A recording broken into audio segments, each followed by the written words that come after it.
afternoon, everybody. How is your international day so far? Been great. Meeting a lot of new friends from all over the world, right? Yeah. Great to hear that. Just a short introduction. I'm Zoe from Xi'an, Jiaotong, Liverpool University. I probably met some of you downstairs at our booth. We are a Chinese international university. So we are here to promote our university, try to interest you with our program, and hopefully you can join our exchange, visiting, or maybe Chinese language programs later in the future while you are feeling interested. So first, I will show a short video clip on our campus. Just let you see who we are and where we are and what would it look like to study at our university.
That's because we are a joint venture university.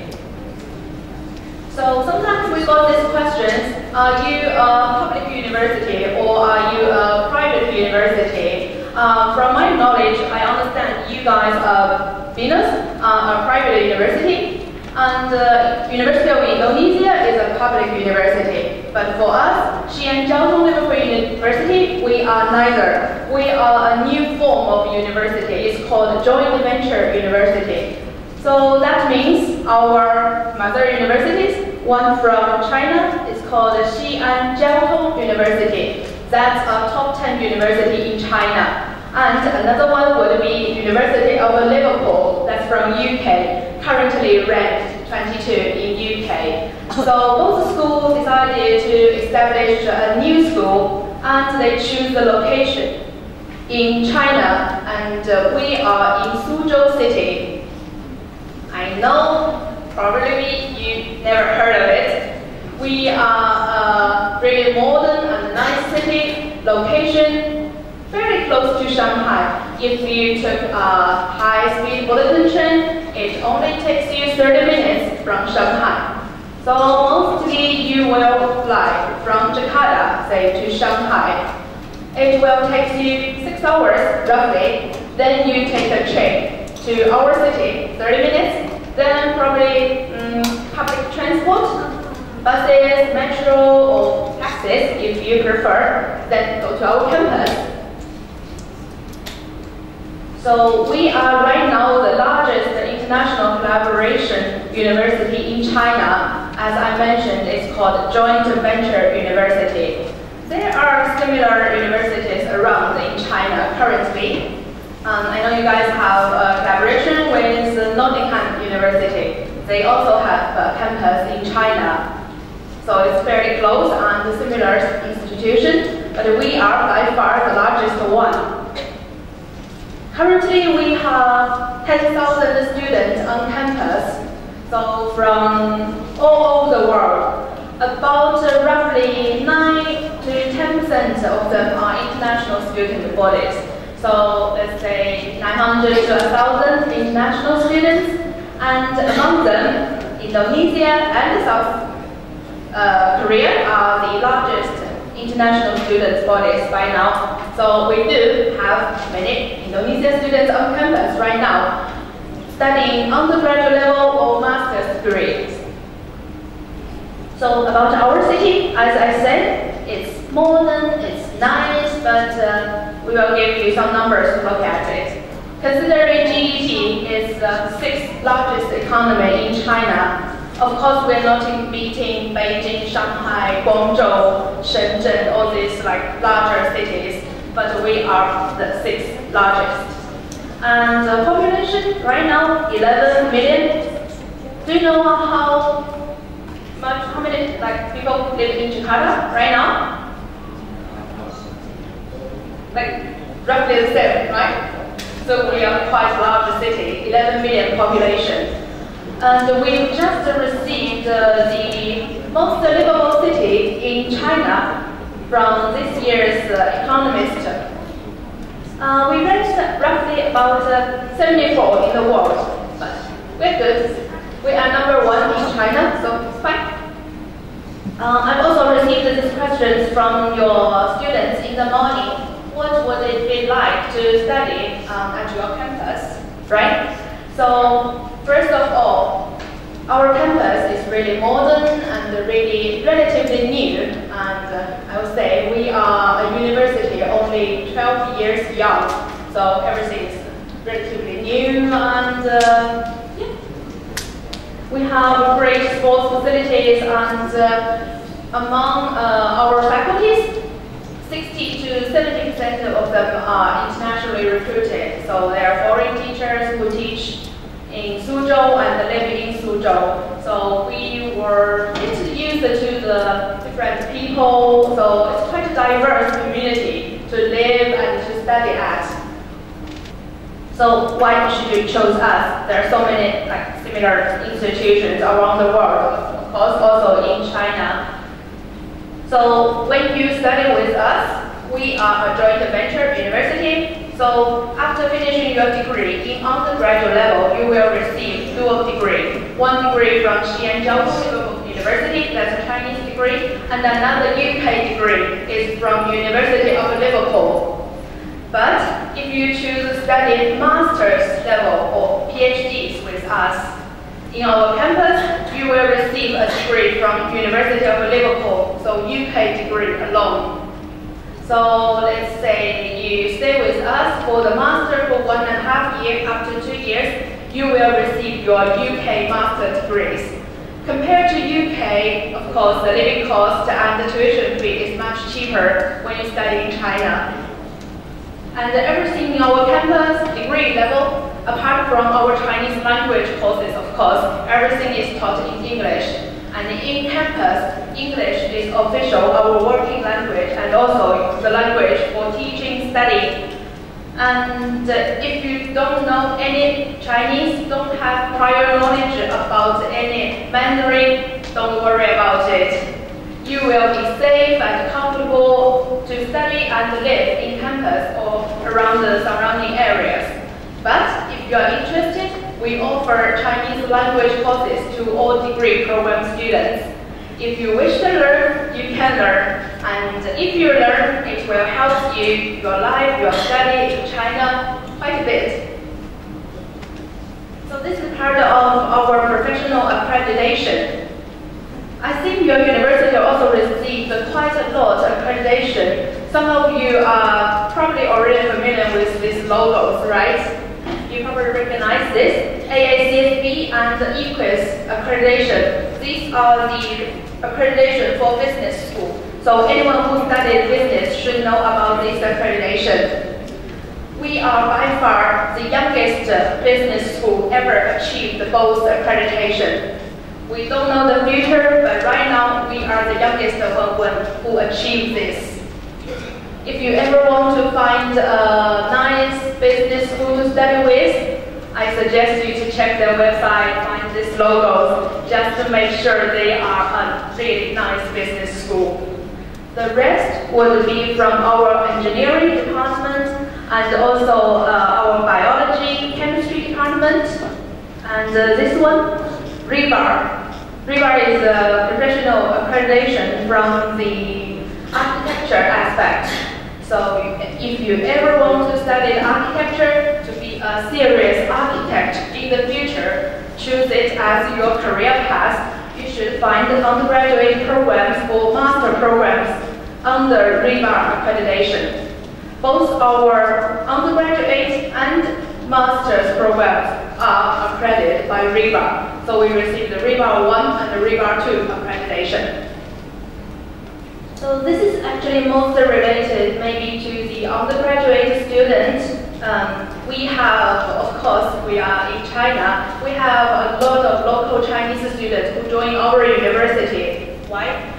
Because we have this 2+2 route for them to choose. So study with us in Suzhou, China for 2 years and go abroad to University of Liverpool for the rest of the 2 years.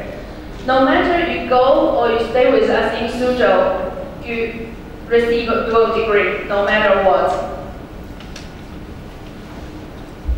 And we also have other study abroad opportunities all across the globe, depending on your academic department. They might have in professional partnerships with different universities.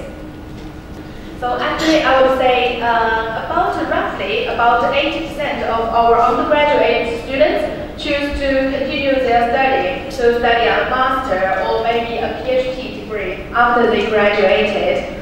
I'm not sure what your plan is about graduate or maybe find a job, maybe an internship, maybe study masters. That's why you are here, right? To find out more about your options. In campus, like I said, we are quite diverse universities, so we provided special services for our international student body as well as our international staff. This is just some key points for the services we provided. For all the freshmen, we will provide you with a buddy. A buddy is someone who studied in your program. Someone is more senior, so he already knows the ropes. Know the campus, know the city, know the program, probably more familiar with the department than you. So he can tell you what to expect. And if you ever experience any difficulties, just ask your buddy. If your question is more academic related or you have concerns about your professional future, consult with our academic advisor. It will be your lecturer from academic department. Some extra services we provided to our international students. If you ever choose to join our university, no matter it's a language, courses, or maybe exchange, visiting, we offer you first point of contact, and from XJTLU Global, that's a specific office dealing with international students and the related affairs. So mostly you will be contacted with us. We provide an airport pickup, and we have student volunteers or staff who could accompany you to the, say, health check, get the resident permit, and relatively other foreign tours.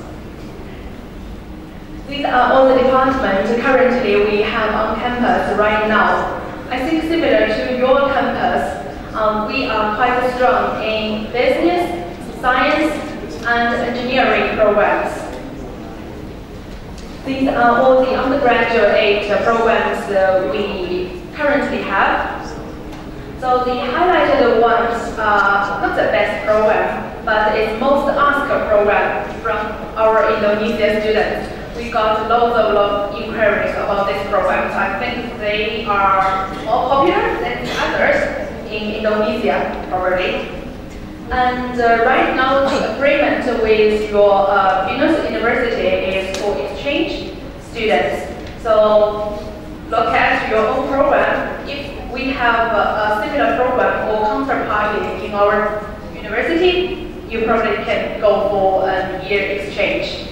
For details about exchange students visiting or others, you can consult your staff here from the international office. These are all the master's degrees we offer right now. Just take a look. Maybe you will find something you would like to keep studying. If you have any questions, email us or find your counselor here. Along our program degrees, we offer Chinese language to all the international students. If you choose to study with us, you can get Chinese language courses alongside your program. So if you want to learn, you are free to learn. But if you are a little bit hesitant, since Chinese language is quite challenging for me, I'm not sure I want to learn, it's fine. You only need to learn it in the first year, and later it will be optional. And if you study masters, it can be optional for you guys. But for anyone who is really, really passionate about learning the language, learning the culture, we do offer this free summer school for any degree students. Say example, our master degree starts every September.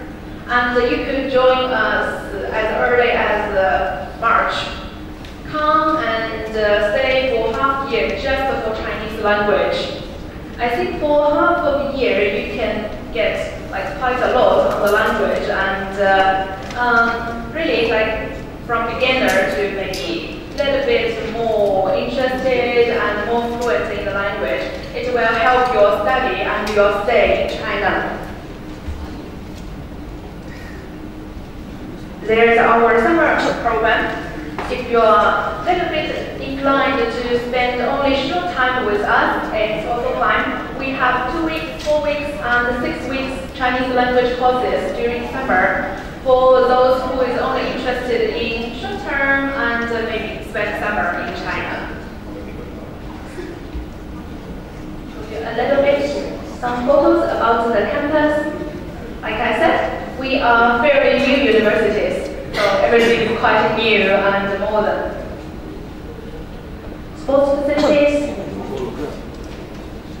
our on-campus canteen, and student accommodation areas. I don't think this part will be relevant to you, but I just want to show you the basic entrance requirement for our undergraduates. So this would be the admission criteria for anyone who wants to get into our university all the international students, including Indonesian students. So you can be study on a national curriculum or an international curriculum. Apart from that, we also have our separated language requirement for entrance. And for masters, different programs will have their own criteria. For example, if you want to study English, communication, or maybe TESOL, teach English as second language, of course, we ask you to have a higher IELTS or TOEFL scores. But if you are studying business or science, the language requirement could be a little bit lower.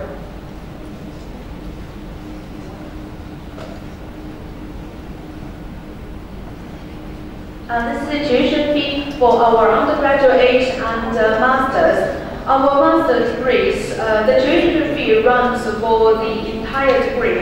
It's not per year. It's a little bit different with our undergraduate programs. So it varies from program to program.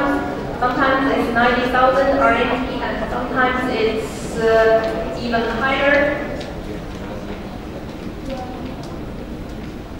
We offer entrance scholarship up to 50%, both undergraduate and master degrees.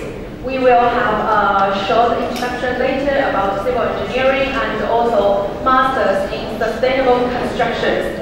The related scholarships status will be briefed by our academics later.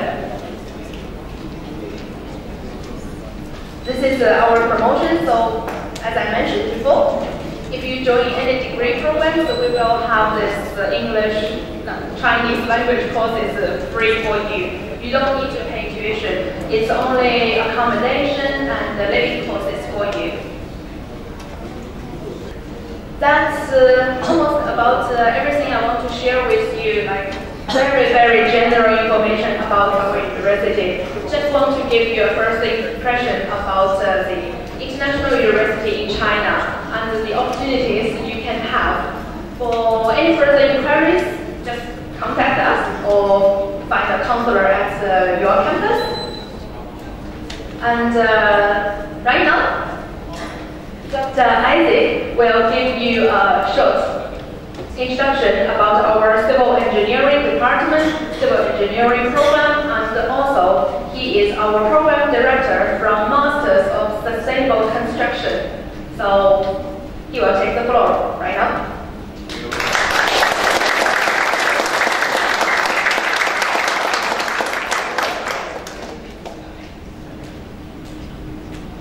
Okay, how are you?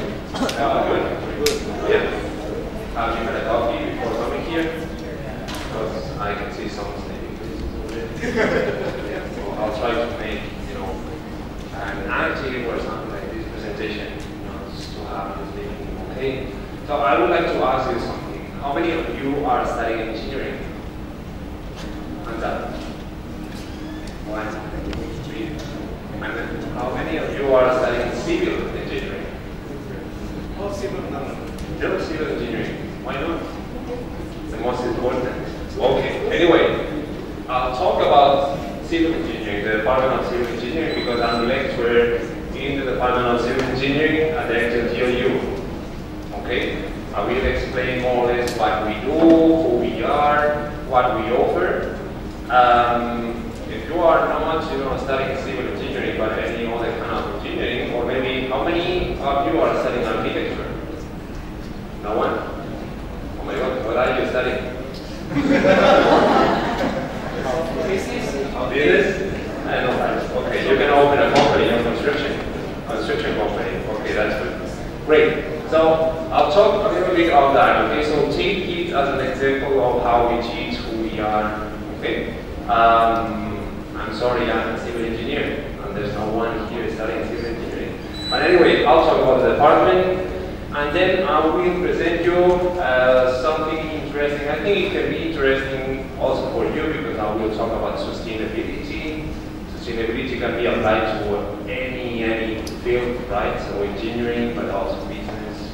Yeah. So let's start. Yeah. You have the big introduction.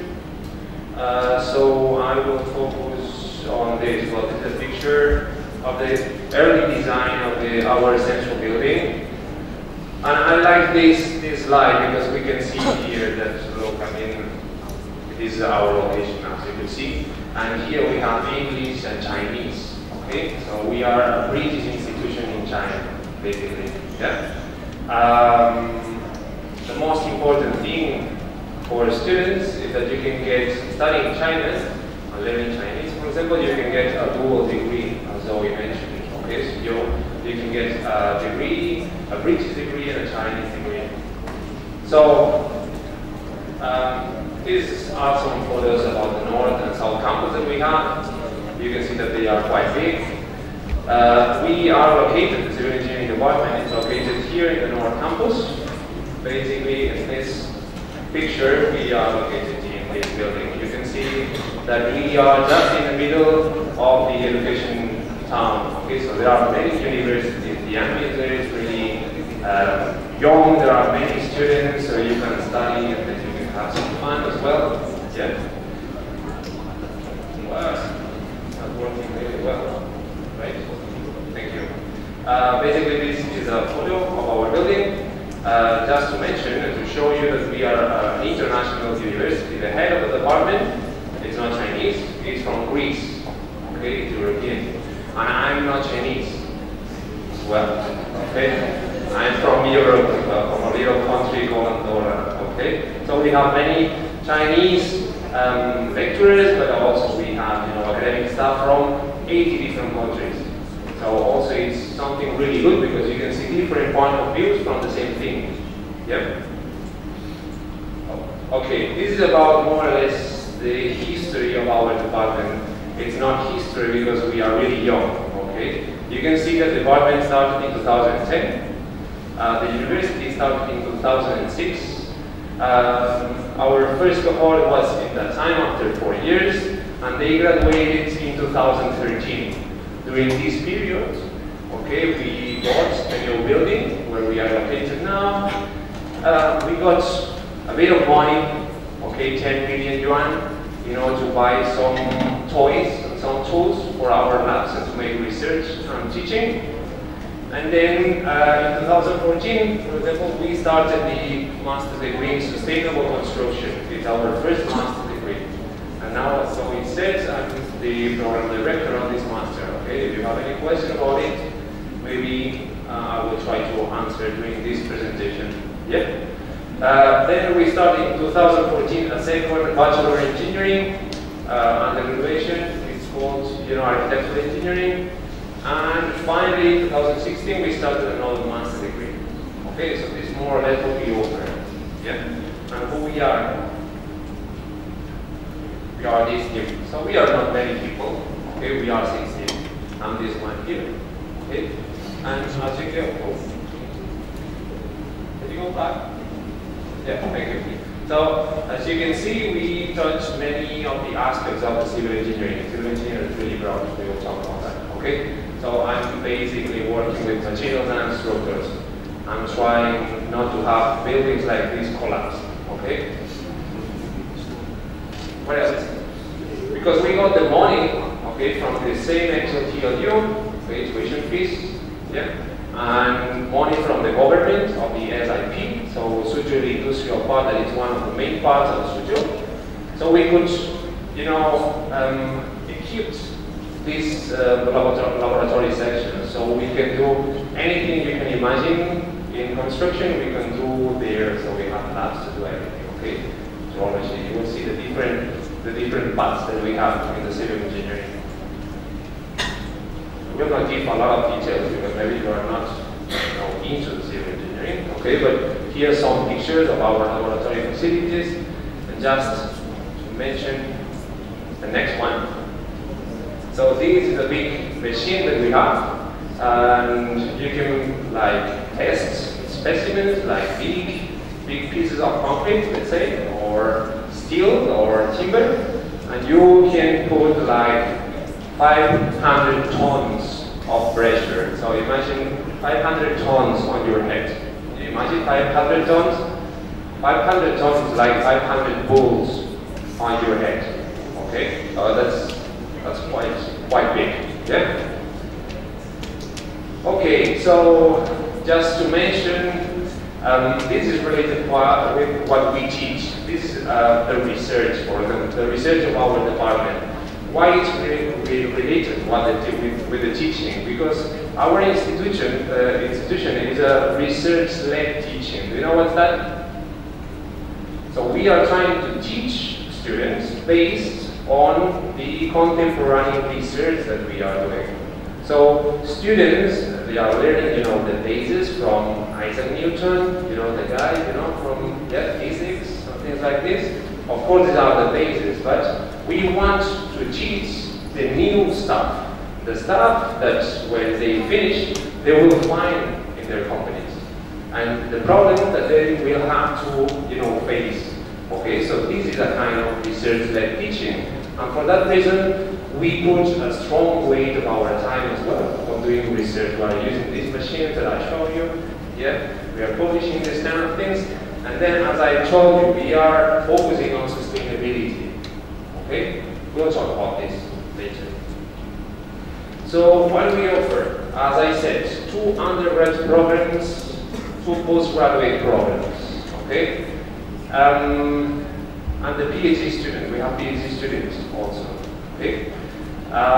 Basically, do you know the difference between civil engineering and architectural engineering? The ones engineering, they both are engineering. No idea. What's the difference between architectural engineering and architecture? So this is not, you don't have to study this to know this difference. You can read, you know, the newspaper and so on. Okay? So basically, differences are the civil engineer, okay, is the one who changes the built environment. Okay? So if you want to go from this point to the other point, okay, if you need a road, if you need a bridge, so it's a civil engineer who design and construct it and maintain it. Okay? If you need clean water, it's the civil engineer who cleans the water with, you know, big plants, for example. When it's raining, or you do some pee, yeah, and you flush the toilet, the ones who prepare all the infrastructures to take this dirty water and clean it are the civil engineers as well. So you can see a lot of civil engineering everywhere. Okay? It's important, well, to say that this is the second oldest engineering. Do you know what is military engineering? So in the Middle Ages, when you had, you know, you were a lord and you had an army, a lot of soldiers, you wanted to put them from here to there, right? So you had to construct a road as well, you had to construct a bridge, you had to construct defenses, right? You had to construct really tall walls for your castle, yeah? To avoid the invaders getting in, right? And, you know, lose your money with your wives and things like this, right? So it was the military engineer who did all these things. After that, of course, not only militaries were doing this kind of job. So civilians were doing this job. So that's the difference between military engineering, that is the first engineering in the history, and the second one, civil engineering. Okay? And the other one, architectural engineering. Civil engineers, they can work as well doing structural analysis. For example, this tall building that we are in. Okay, why it is not collapsing? Because someone calculated it and he said, okay, we have to put that amount of concrete there because if not, we will die. Okay? If we have an earthquake right now, I think Jakarta will have these kind of things, right? Luckily. Okay. If we have an earthquake, what happened? Will the building collapse?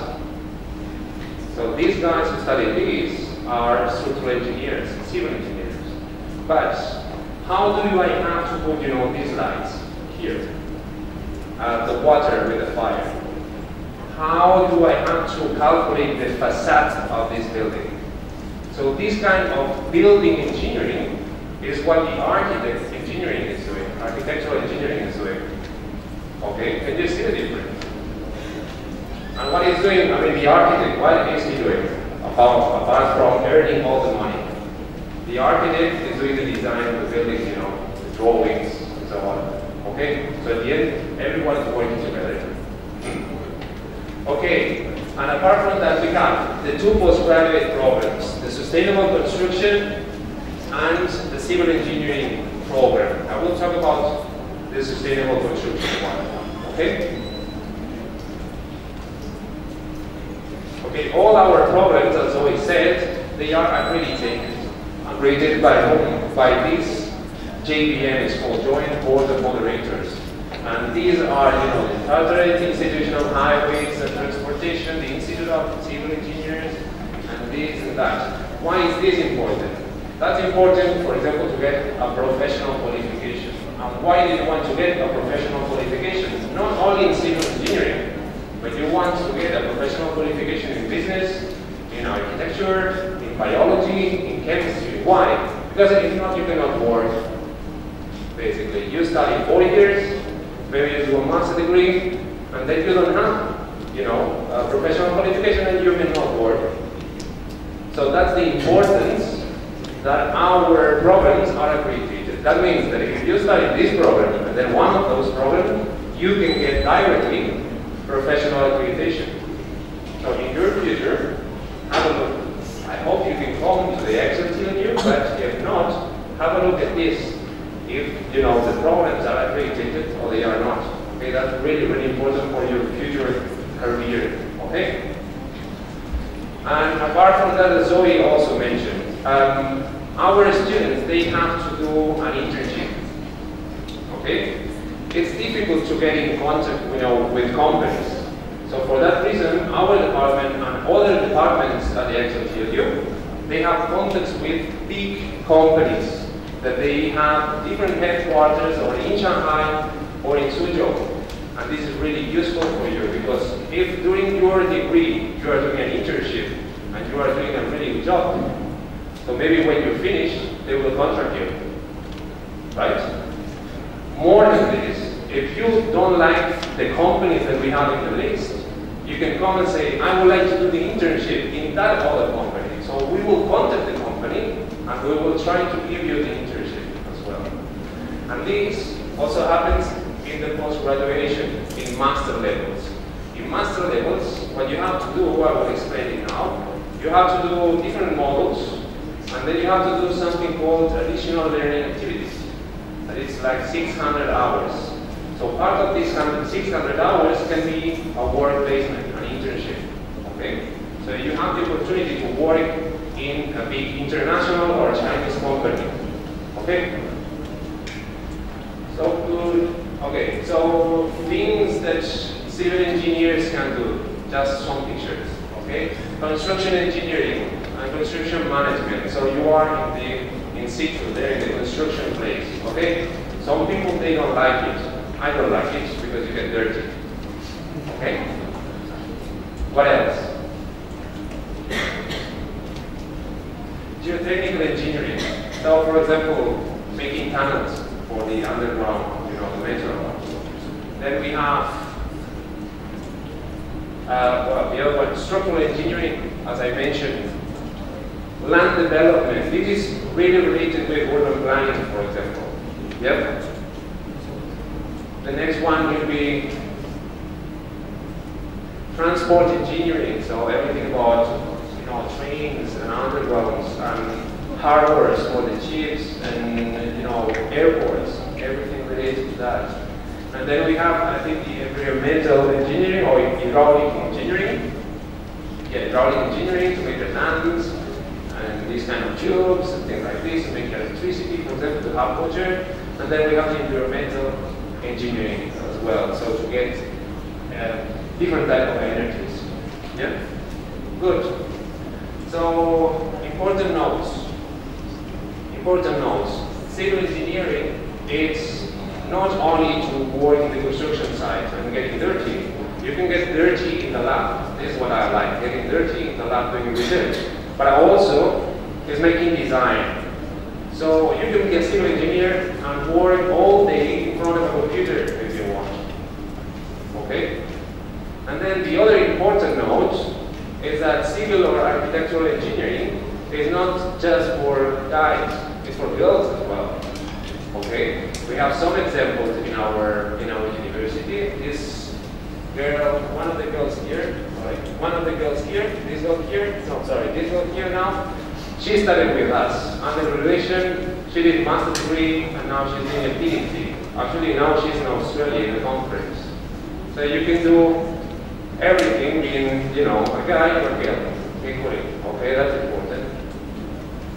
And now, let me talk a little bit of the MSc Sustainable Construction.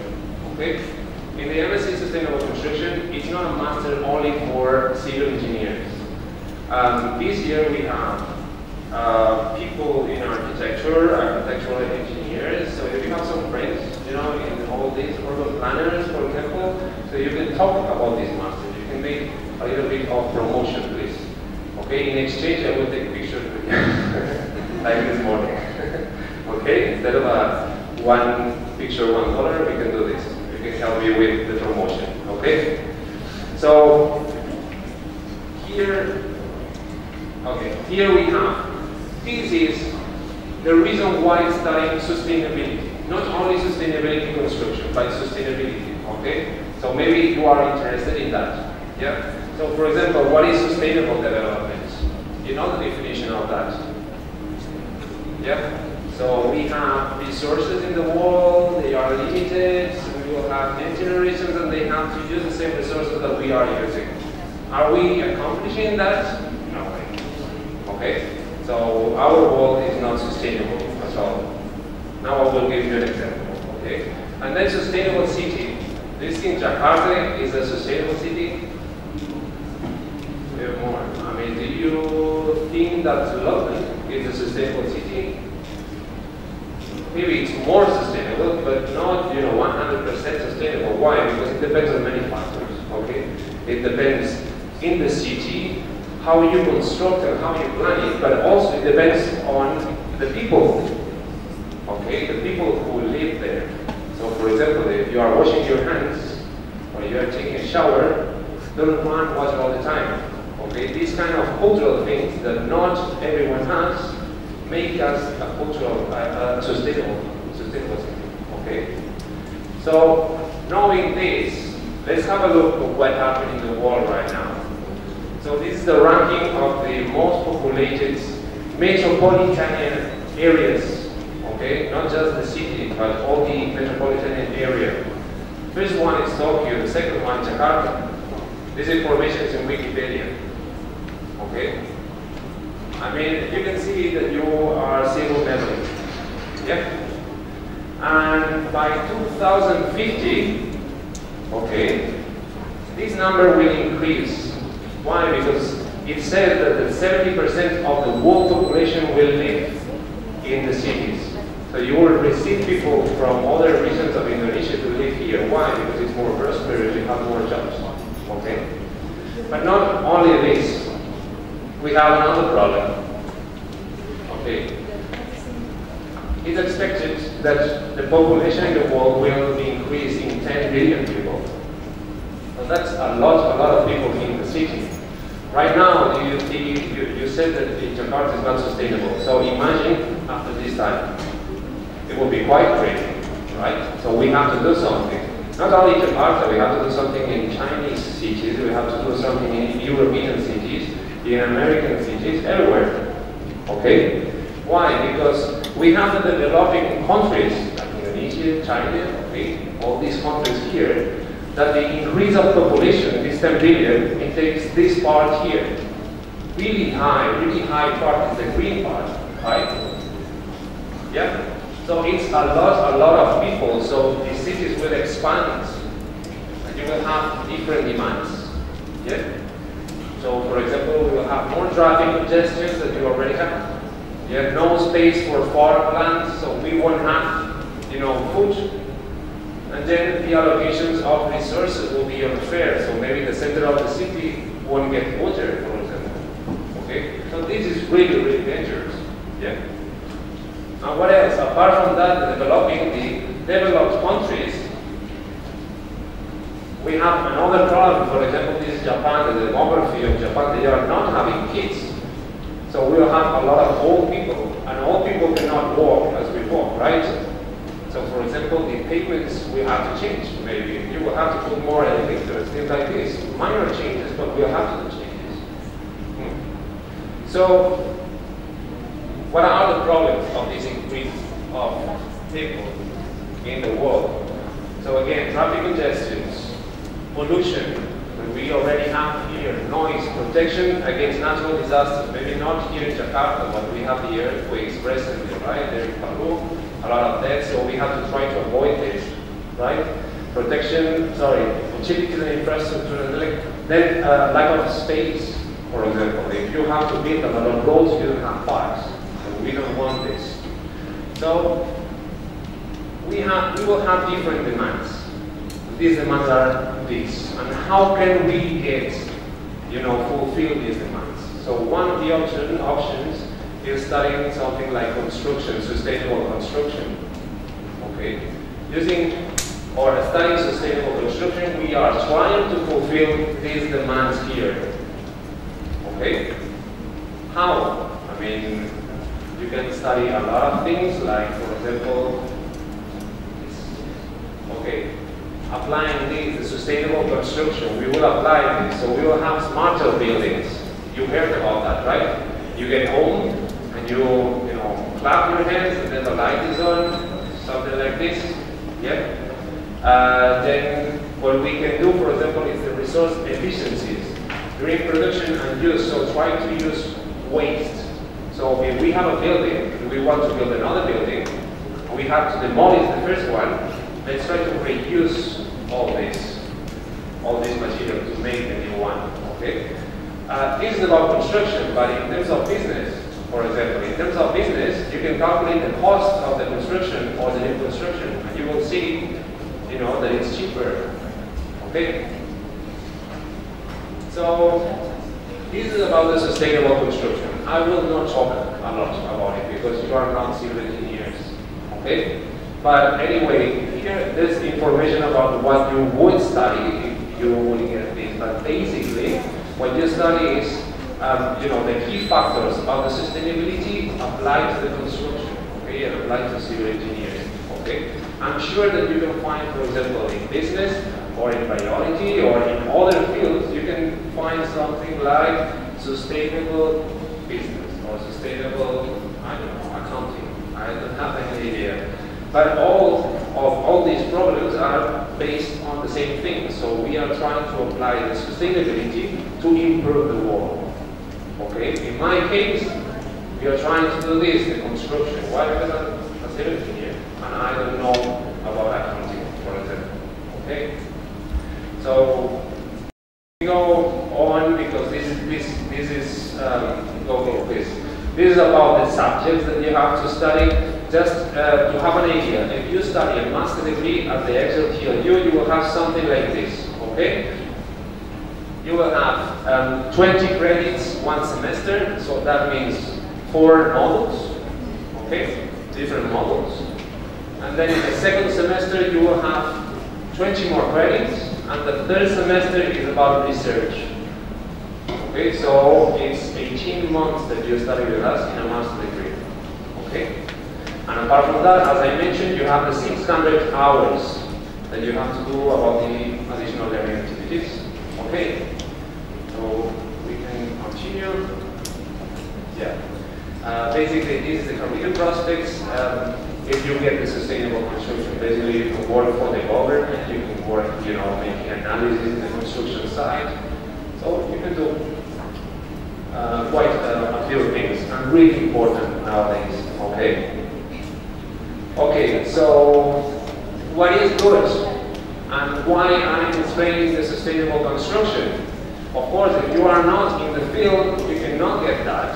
But for that reason, I'm saying if you have a good friend who wants to study something related to this, tell him that in our university, we have a scholarship called Talent Selection Program that covers 100% of the fees. Covers the travel, your trip from Indonesia to China, give you stipends follows allocation, a gift for free a Chinese language course. It's a really good scholarship. Okay? The pity is that we only have this scholarship for this program. Okay? If you want to get it, I mean, you can because you are not Chinese and you are under 30 years old. Okay? If you can fulfill these requirements, you can get this scholarship. Okay?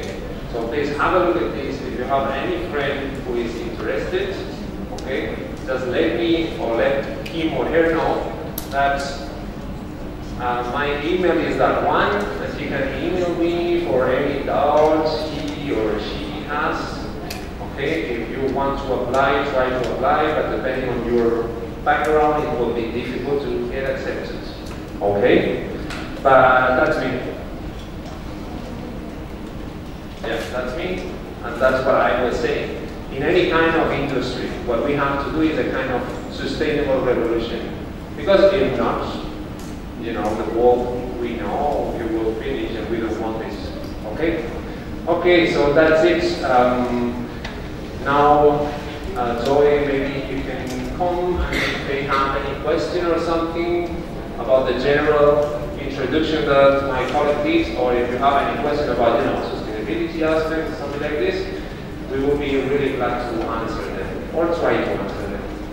Okay? Thank you.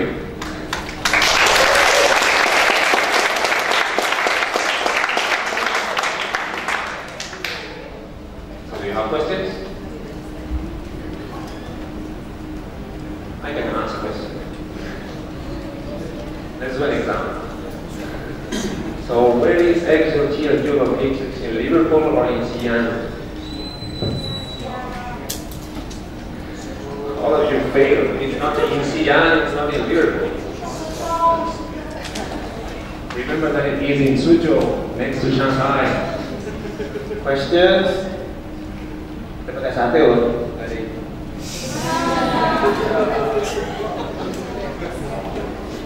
Namanya sukses nanti, amin.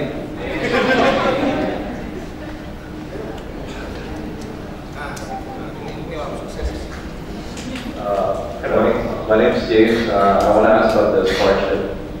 What scholarship? General scholarship or scholarship on this? Scholarship on that. Okay. How do you get it? Like, so to get the TSP, the Talent Selection Program scholarship, well, you have to fulfill some requirements. I think I have the requirements here. Okay. So if you fulfill all this, you can get. You can get a TSP. That means that you can get selected to have the scholarship. Why? Because we only have 10 scholarships. Okay, so it's a really competitive scholarship.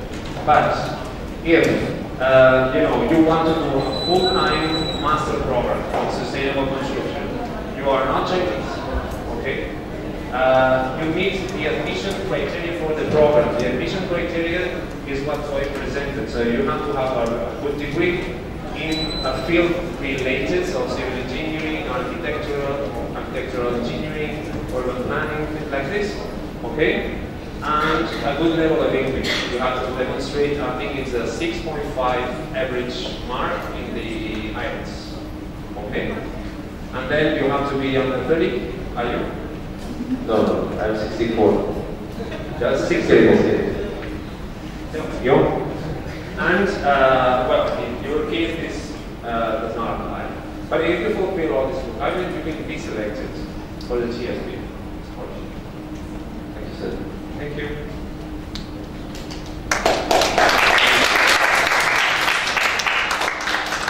Ayo tanya. Takut gimana? Any other question? Sir, I have a question. Yes, sure. So we are going to use visa, right? To apply for the study. Yeah. So please tell me. I think I could answer this question. So don't worry about the visa thing. When you get accepted by our university, we will send you the acceptance letter. so you call. And along the welcome package, there will be a JW22 form. That's for you to apply visa for entrance. It's called X1 or X2 visa, depends on your length of study. So if anyone knew any Chinese, X is pinyin for student, 学生, so X visa. Okay. Yeah, it shouldn't be a problem to apply the student visa here at the embassy in Jakarta. Normally, from our experience, students only takes 1 week to get the visa. And when you get the visa, you entrance with that student visa. Upon arrival, within 30 days, the university will help you to convert that student visa into a formal resident permit, just to allow your legal stay in China. And I have another question. Sure. So when I apply this student visa, am I allowed to work? Like, is there any like limitations, like working hours? For example, like 10 hours per week, or I don't know, maybe, I don't know. Right now there is a policy for students to work. You can work legally under the student visa. The only thing you have to do is notice the university. You find a part-time job maybe, and our department and our office will take you to the exit and entrance bureau to put a special footnote on your resident permit, just to indicate you as a student will be working part-time. But I would remind you, if you don't have a sound Chinese language skills, it will be a little bit difficult to find a part-time job in China. Thank you. Sure. Sir, I have a question. What about the accommodation? Is it like expensive, or, you know, I want a cheap one? Like you asked, the cheap accommodation would be for the local Chinese students. They stay in a 4-bed dormitory, so bunker beds, and share bathroom and share everything. For international students, we have their separated accommodation apartment. It will be a shared living room, kitchen, but with your own private bedroom alongside your in-suite bathroom. So roughly, the cheapest one with a shared bathroom will cost you roughly 1,200 RMB per month. The one with the private bathroom will be roughly around slightly less than 2,000 RMB per month. So just maybe a small reminder, for exchange rate is 2,000. Yeah, just that number multiplies with 2,000, you will get Indonesia rupiah. Oh, one more question. What about the public transport? Is it like easy for us to use the bus and train? I don't know, maybe tuk-tuk? I don't know. Because, you know, I just need the public transport. Like, I mean, for example, in Australia, we have like concession card. Can we get those? Sure thing. Like discount for? I'm wearing our own university ID card right now. As a registered student, you probably would get a similar one. Instead of staff card, it will say student card. You can top up with this card and use it for public transportation. All the public buses, metro, you can use this, and you get discount. It's very convenient outside the campus. There are buses to keep you busy. Normally, the public bus will take you 2,000 rupiah per trip. Yeah, without the discount. But with any of this sort of this card, you get a 16% discount automatically. So it's really, really cheap. Okay. Oh, one more question. What about the street food? Is it cheap? I mean, like satay. Satay. Yeah, for satay, you probably have to cook for your own. We don't have that kind of street food. But we have like barbecue and different street food you can taste. Oh, what about the rice? Is the rice cheap? Yeah, rice is a staple in our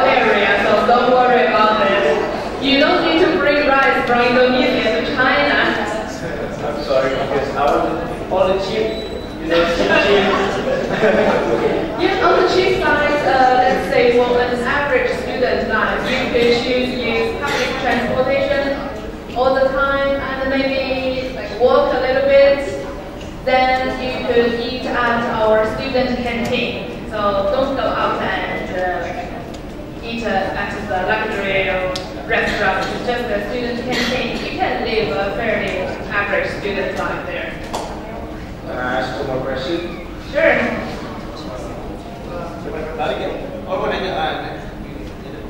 I would like to ask if the campus have any special big occasion that's held each and every year. Do they have any event, some like big event? For our campus, so I would say the biggest event will be the introduction week. We welcome all the new students, domestic and international likewise. And during that week, we will arrange a lot of like programs, different activities for you. I think it will be similar to your international day here. You will have your full day schedule and one introduction here in this room, and another department is presenting. And also we will have our freshers day for the entire afternoon. All the student clubs and the societies will choose to promote their activities. You as a freshman, you're free to join any kind of student activities. And I would like to know some of the student activities. Can you mention some? What are you into? Sports? We have basketball, football, and rugby, archery, what else? Ping pong, tennis, golf. What else are you into? Besides sports. Besides sports, there is also dancing club, singing club, musical club, drama club. And if you are not satisfied with all these student activities and clubs, right now at the campus, you are free to start your own. Any special maybe activity or sports here, like indignated from Indonesia, right now we probably don't have. Start your own. Sir, I have a question. How many international students every year in the campus? How many international students, like the average? International students. Currently, this cohort for 2018, we recruited 3,500 in domestic, so local Chinese students, and another 600 more or less international students. Mostly they come from Indonesia, South Korea, and also UK. So University of Liverpool also sent exchange students to us. Will there be any benefits for international students? Like maybe the concession card is good. I mean, is there any benefits? Because all the international students will have a chance at the scholarships. Our local Chinese students doesn't apply. They don't have the chance to get the entrance scholarships. They go through our national exam and application to get in the university. So similar to your national exam, but just more difficult. And maybe one more question. Sure. What about the internship program? Is there any internship program in the campus? Yes. We have, in order to receive our Chinese degree, you have to fulfill a 90-hour internship before you graduate. Depends on your academic department. Some academic department may have a relationship already with an industry or some other position they could offer you, so you could go into for an internship. Some departments may not necessarily have the connection or partnership with the industry right now, but you are free to choose your own internship. You can do it back here in Indonesia. It's fine. As long as it's fulfilled a 90-hour length, we accept it. So it's a part of a regulation from our government to receive your Chinese degree. Thank you. Sure. Okay, if there's no questions, So we will close this session. Thank you for your attention. Thank you for coming. And before we close this session, we would like to ask you to take a photo with the students. You can sit here, and all of the students over there, you can just move over here, and we can take a picture together. Thank you. And if you have any other question about the university, you can visit Binus International Office. Okay? Okay, thank you.